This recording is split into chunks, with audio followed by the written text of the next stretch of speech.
Galvenie pilāri, tā ir galvenā filozofija, ko es arī pārstāvu un par ko es cīnos un stāvu un krītu, ir šie trīs pilāri. Efektīva mūsdienīga komunikācija, ir vizuāla komunikācija, tā ir emocionāla un tā ir vērtīga komunikācija. Un vizuāla komunikācija nenozīmē PowerPoints vai slaidi. Vizuāla komunikācija nozīmē iedomājieties situāciju, kur jums nav projektors, jums jārunā pa telefonu ar savu klientu, un jūsu klients, jūsu auditorija redz to visu savā iztēlē. Tas ir vienīgais ātrākais mehānisms, kā jūs varat palikt atmiņā savai auditorijai. Un tas nav vienkārši, jo lielākā daļa manās darbnīcās, viņi tā kā ar smagu tādu nopūtu, nē, es nesaprotu, kā lai vēl es varu to savu materiālu pārtulkot vizuālās komunikācijas formā, un tur tiešām tas atslēgas vārds ir tulkošana. Man bija nesen darbnīca Limnīcā, viena brīnišķīga lieliska māsa, viņa stāstīja par to, kā viņa mēģināja iedvesmot, pārliecināt savus ārstus un māsas arī intensīvajā terapijas nodaļā būt cilvēcīgākiem pret pacientiem.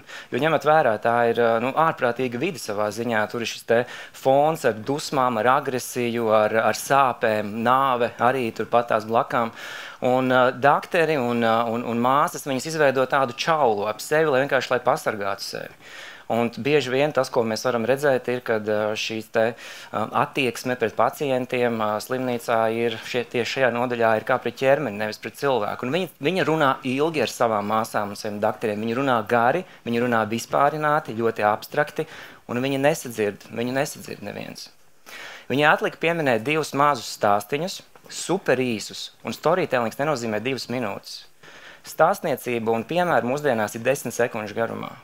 Viņa atlika pieminēt situāciju, kur nesen bija kāda māsa, kas 6 no rīta, kad vēl pacients guļ, noplēš nost to deķi nost un, kā sacīt, veic šīs higienas procedūras nepieciešamās ar 4 ļoti spēcīgām rokas vēzieniem, kā sacīt, deķis apakaļ un ejam pie nākošā ķermeņa. Viņa teica, ka ir bieži vien, kad ir 4 naktī kādam pacientam ir jāņem asins analīzes, māsiņa cenšoties nepamodināt šo cilvēku klusiņām, mēģina vēnā iedurt šo kā sacīt, šķirci.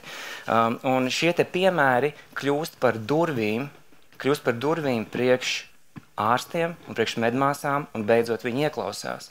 Šai māsiņai atliek pēc šiem konkrētiem 2 piemēriem, pēc 20 sekundēm vispārināt šo jautājumu, pareizināt ar to, ka mums šādas situācijas ir apmēram 30 katru dienu, paskatāmies, cik daudz tas ir nedēļā, cik daudz tas ir mēnesī, un tādā veidā mēs nonākam pie kārtīgas problēmas, ar kuru mēs sāksim diskutēt un strādāt. Tā kā vizuāla komunikācija ir vārti. Tie ir vārti, lai jūsu klausītājs piekļūst klāt jūsu pasaulē. Tādēļ arī mēs bieži vien TEDx runās un konferencēs dzirdam, jā, ievadās stāsts, kā vienmēr, kā parasti. Tāda ir tehnika, tādā veidā mēs darbojamies ar tā mūsu klausītāju uztveri.